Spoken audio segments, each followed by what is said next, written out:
Japanese ghost story. What he found in the dark. This happened over 10 years ago, when I was in my first year of high school. Back then, my friends and I would sneak out at night to this abandoned building in the countryside. It used to be a hotel. There were couches still in the lobby, and a few rooms still had beds.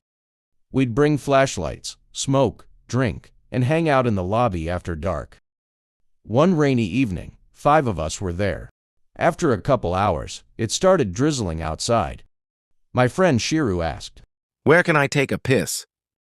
Usually we'd go outside to the bushes, but with the rain, he didn't want to. One of us pointed to a door at the back and said, "That room might have had a bathroom. No water, though." Shiru shrugged and said, "Doesn't matter." He grabbed a flashlight and walked into the room. A moment later, we heard him whisper, sounding kind of pleased. "There it is." We figured he found the toilet. But 10 minutes passed. Then 20. And he didn't come back.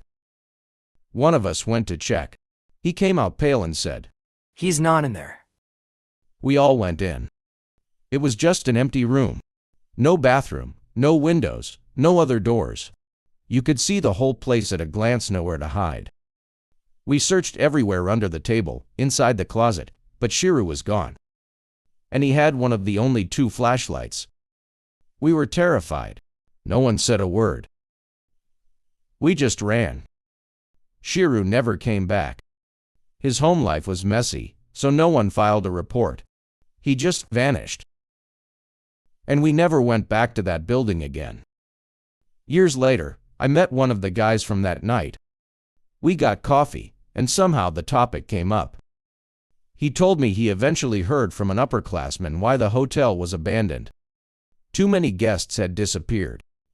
No one ever figured out how. Then he went quiet, staring at the table. I noticed he was sweating, so I asked what was wrong. He hesitated, then finally said, "You remember when Shiru went into that room and said, 'There it is'?" "Yeah," I said. "What about it?" He looked up at me, eyes wide, and said, "That wasn't Shiru's voice.